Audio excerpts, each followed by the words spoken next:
já estamos por aqui conectados com a nossa deputada federal, Maria do Rosário, do PT, lá do Rio Grande do Sul. Muito bom dia, muito obrigada pela sua participação e por topar estar aqui novamente no nosso Café PT. Muito obrigada, Jéssica. É uma alegria estar com vocês e com o Café PT.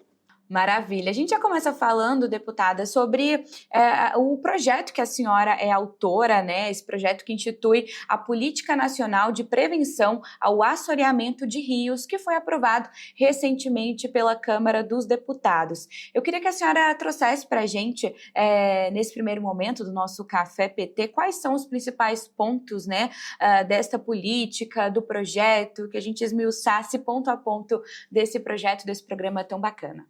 Bem, Jéssica, a importância de um programa de um projeto de lei que cria uma política nacional de prevenção e recuperação das matas ciliares e do assoreamento dos rios e arroios, das águas de um modo geral, é que nós estamos fazendo justamente esse binômio, prevenção e recuperação.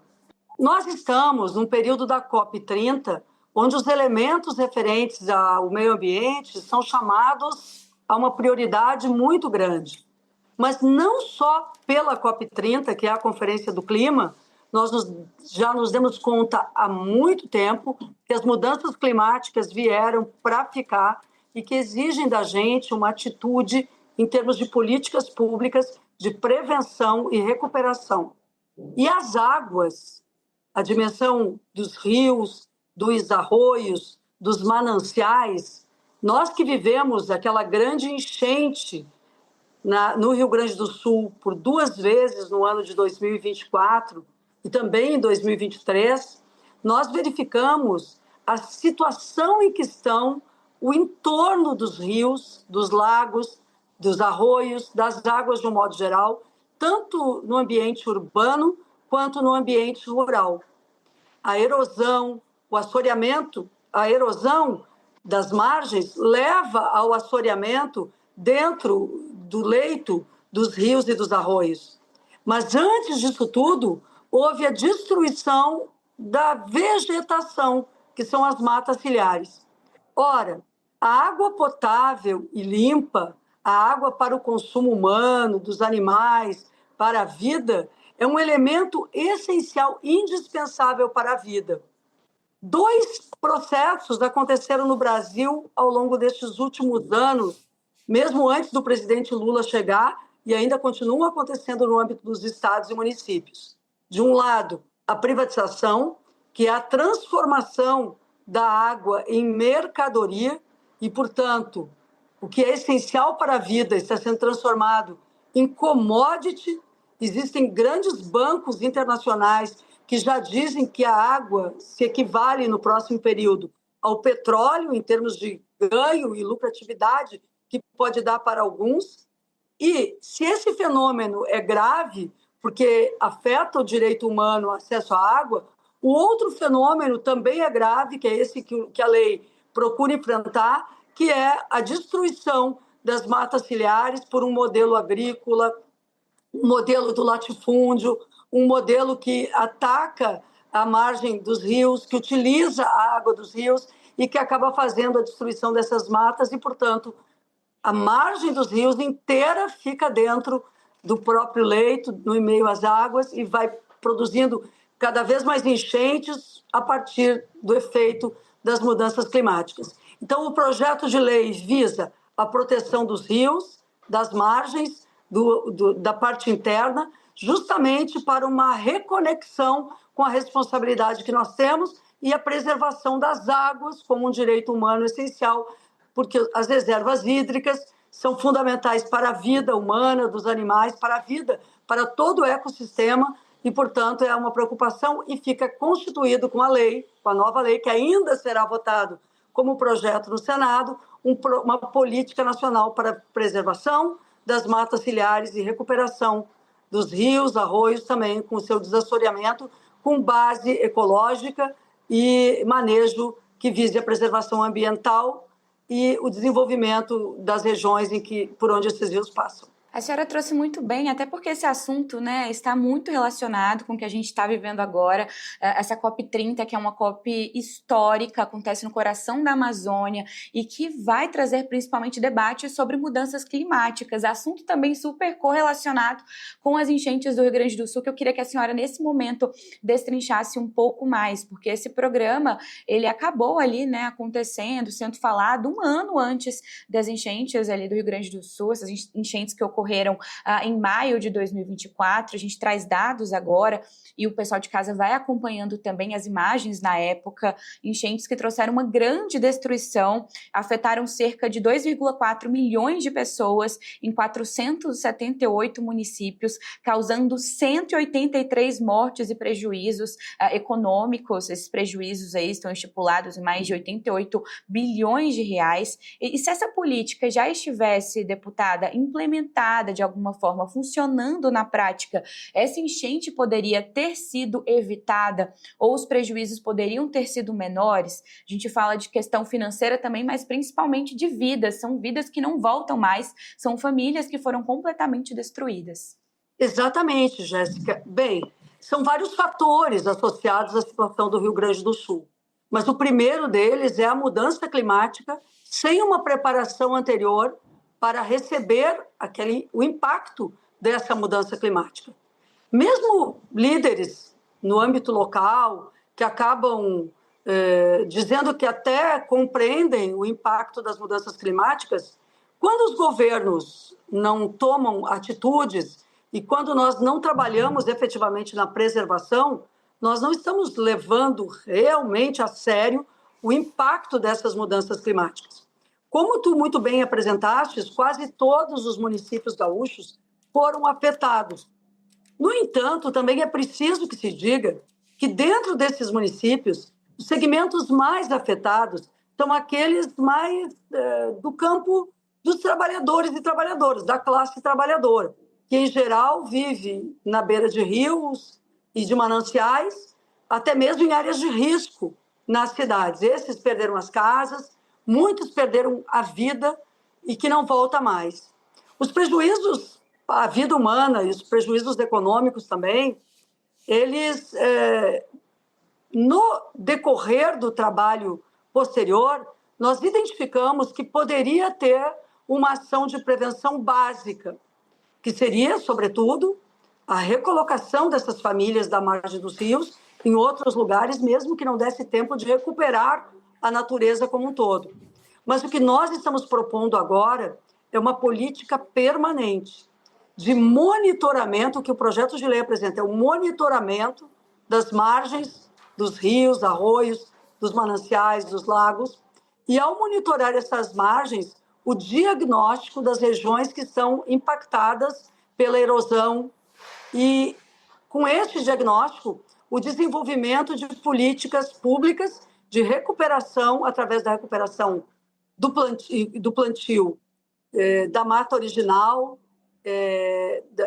de árvores e plantas que seguram a terra com as suas raízes e que são parte desse ecossistema e que foram retiradas ao longo dos anos pela própria ação da agricultura ou pela ação da moradia ou pelas moradias de risco ali colocadas. E, portanto, esse trabalho permanente, essas matas recolocadas, elas vão proteger a margem desses rios e arroios. O projeto também, ele prevê a responsabilidade do poder público na esfera federal, dos estados e dos municípios, mas ele prevê também que particulares podem e devem se associar a um programa como esse quando esse rio, quando esse arroio passa em propriedades que são privadas. Mesmo o rio não sendo privado, ele passa ali pela propriedade privada. Então, um dos dispositivos que nós colocamos na lei é a possibilidade, é a responsabilidade dos proprietários dessas terras, em geral na região rural, de fazerem as melhorias necessárias na margem dos rios e essas melhorias serem abatidas de tributação ou serem apoiadas posteriormente pelo poder público.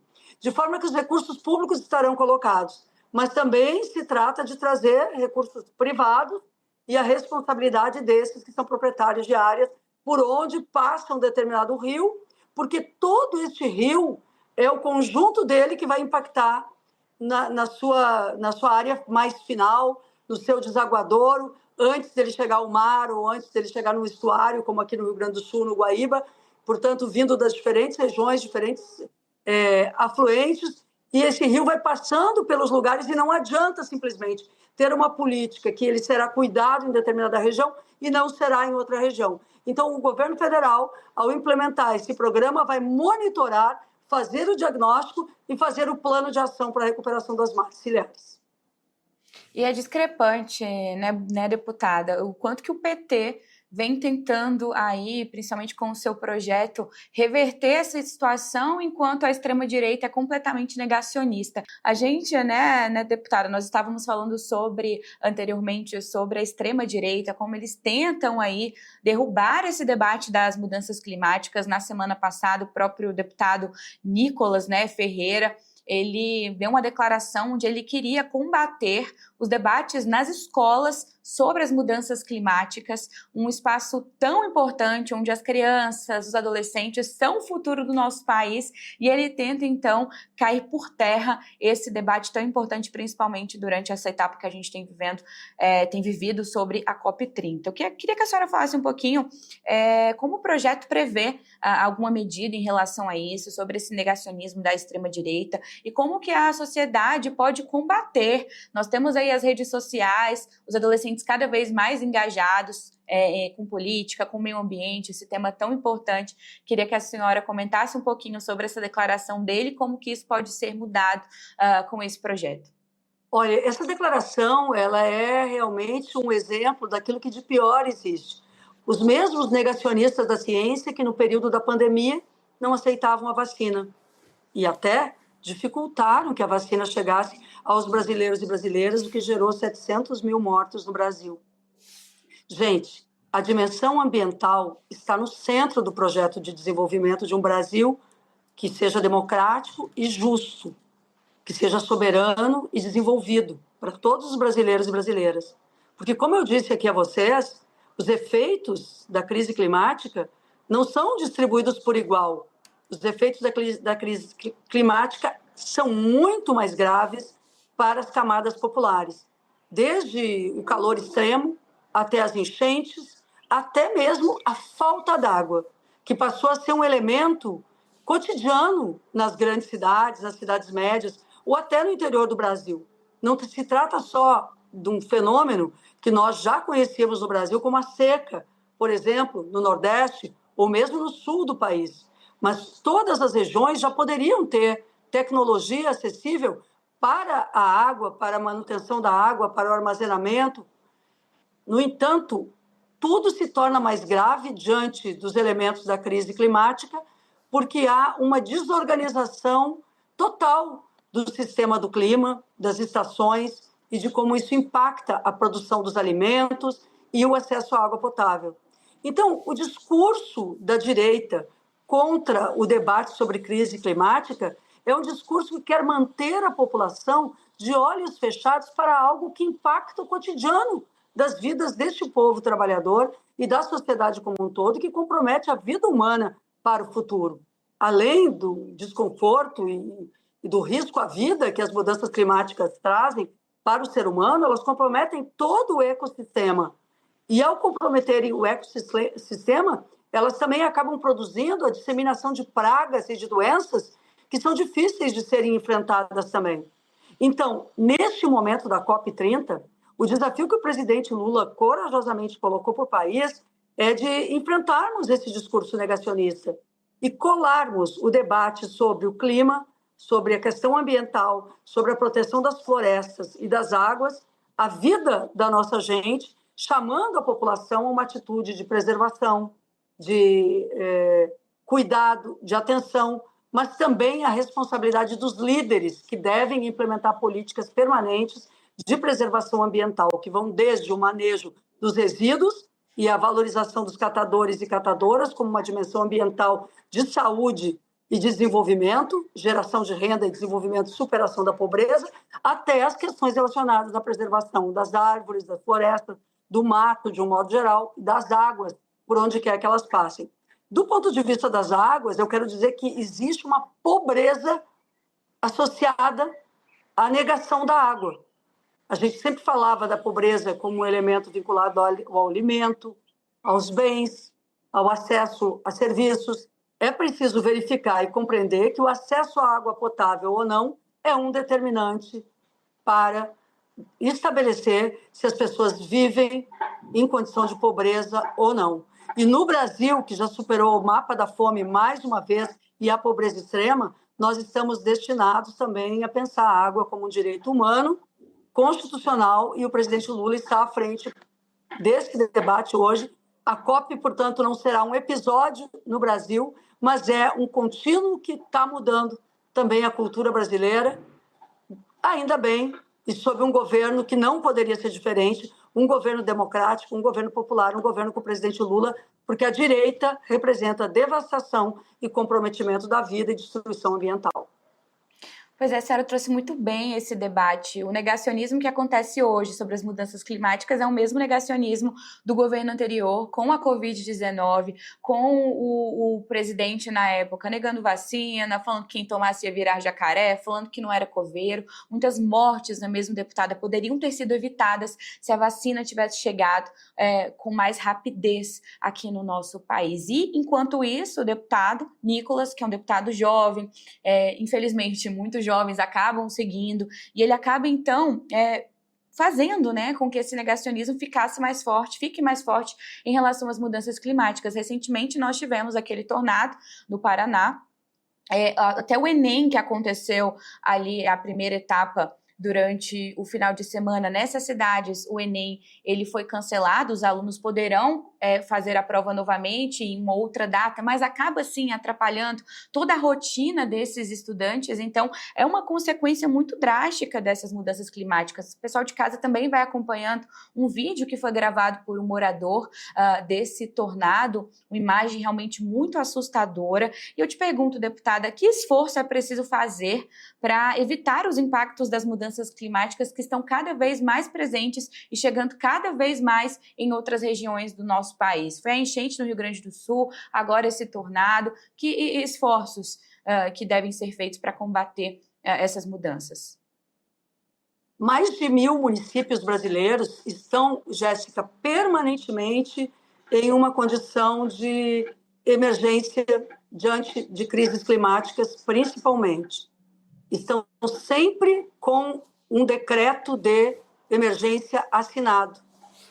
Varia, um município entra, sai, mas são mais de 1.000 municípios, entre os 5.000 brasileiros, que estão permanentemente com um decreto de emergência vigente por conta da alteração das mudanças climáticas e dos riscos à vida humana e ao ecossistema.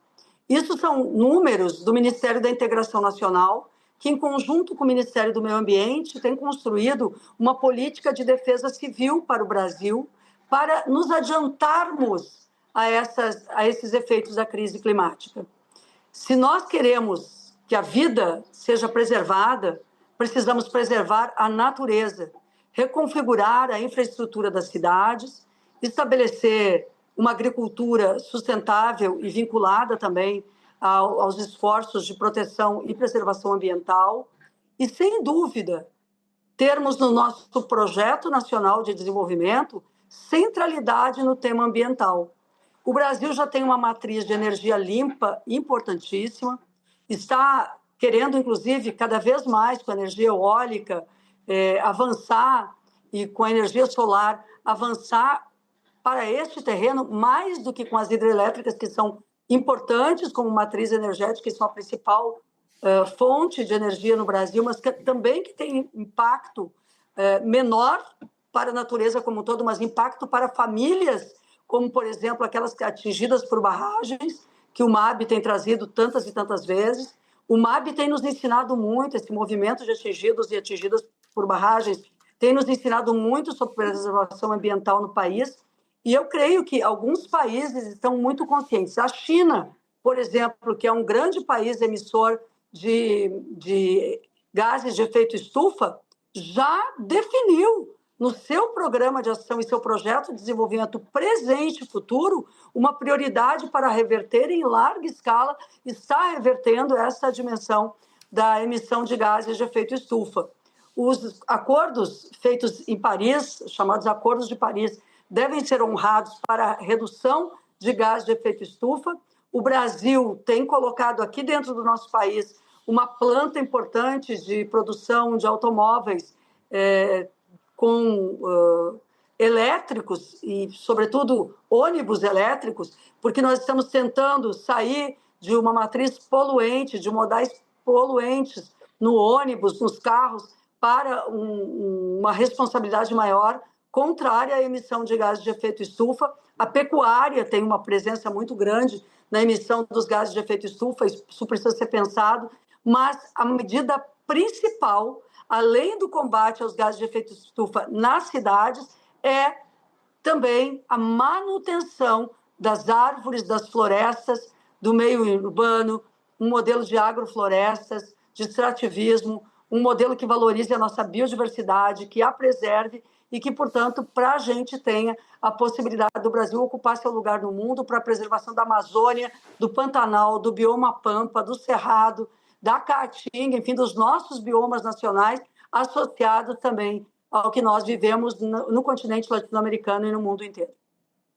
Deputada, não tem como a gente falar desse assunto sem falar de justiça climática e também igualdade de gênero, principalmente na COP30. A gente fala agora, né, sobre COP30. Vamos aprofundar mais sobre esse tema. É uma COP30 histórica no coração da nossa Amazônia e é muito importante, não é mesmo, deputada, a senhora como mulher, como representatividade feminina, a gente ter tantas vozes nessa COP30 para falar sobre mudanças climáticas. Mulheres quilombolas, indígenas, ribeirinhas, porque quando a gente fala sobre mudanças climáticas, são ali as mulheres mais afetadas com essas mudanças, não é mesmo? Eu queria que a senhora falasse qual que é a importância do Brasil nessas discussões e como mulher, principalmente, ter essa representatividade tão explorada, tão divulgada mundo afora.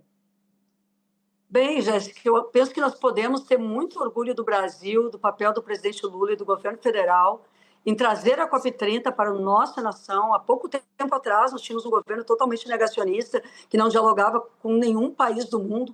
Hoje nós temos a COP30 aqui pelos compromissos que o governo brasileiro tem com a redução da destruição das florestas, com a preservação ambiental e também com a consciência de que nós temos diante e afirmamos diante do mundo de que o aspecto mais importante para a superação desse momento que nós vivemos de crise climática, o aspecto estrutural para um meio ambiente saudável, a nossa relação humana com o meio ambiente, é a superação da pobreza extrema. É termos moradias adequadas, saneamento básico, condições de desenvolvimento, manejo adequado de resíduos, com recuperação de resíduos, reciclagem, tecnologia reversa e preservação ambiental através de um modelo de agricultura que também e de pecuária, um modelo de criação, um modelo, enfim, de produção de alimentos que não seja submisso à lógica do agrotóxico, da utilização dos recursos hídricos sem critérios de preservação e ecológicos. Então, nós estamos diante, como brasileiros e brasileiras, de uma oportunidade, de uma responsabilidade histórica muito grande. Até porque os Estados Unidos não se fazem presente na COP30 porque são governados a partir do negacionismo climático e não querem assumir a responsabilidade de serem uma das nações que mais produzem a emissão de gases de efeito estufa e produzem as guerras e produzem no mundo a pobreza através de uma ação imperialista. Hoje, grande parte dos países, mais de 170 países, estão reunidos no Brasil, na Amazônia, para trabalhar a preservação. Isso exige a responsabilidade das nações, na esfera dos seus líderes, mas isso exige também que este projeto de desenvolvimento venha se desdobrando até a esfera dos estados, dos municípios, da esfera local e dos territórios. E no Brasil, com o presidente Lula, a gente tem este compromisso. Nós, mulheres, Estamos na linha de frente dessas negociações com Marina Silva e com líderes que nos representam como nossas principais representantes no debate sobre o clima mundial. Sobretudo Marina, que tem esse trabalho espetacular e fundamental. ONGs, entidades da economia solidária, do ambientalismo, do movimento de mulheres, também estão na linha de frente, além do nosso governo. Por quê? Porque quando a gente se dá conta de que no território os mais pobres são os mais atingidos pelos efeitos da crise climática, não tem como negar que as mulheres nesses lugares são as chefes de família e estão ali sobrevivendo às enchentes, à seca, à destruição ambiental. Estão tentando fazer a sua parte pela preservação, estão produzindo cuidado de crianças, de idosos, das pessoas de um modo geral, às vezes muito menos no cuidado de si próprias, e precisam estar apoiadas no desenvolvimento de estratégias para a preservação ambiental associada à preservação da vida. Então, a prioridade que a gente tem que ter, seja nas regiões rurais, seja na agricultura familiar, seja no ambiente das cidades e das periferias urbanas, e no projeto de lei que eu apresentei, essas famílias que estão em áreas de risco, em beira de rio, nas periferias, de um modo geral, que a casa pode cair a qualquer momento em uma chuvarada, em uma enxurrada, essas mães, essas mulheres, essas jovens, essas idosas, elas precisam da gente políticas ambientais que dialoguem com a qualidade de vida e com a melhoria da vida. É isso que nós estamos pensando para o próximo período. As mulheres, sim, estão na centralidade do apoio ao presidente Lula nesse momento, todas as pesquisas indicam, mas as mulheres estão na centralidade também do apoio à vida e à dignidade humana e da preservação ambiental. Colocação perfeita, deputada. Felizmente, o nosso tempo chegou ao fim, mas eu te agradeço muito ter a senhora conosco aqui nesses 30 minutinhos. Eu te espero numa próxima, viu? Muito obrigada. Muito obrigada, Jéssica. Obrigada ao PT por esses canais de diálogo tão abertos com a nossa gente, petista, mas com todo o Brasil.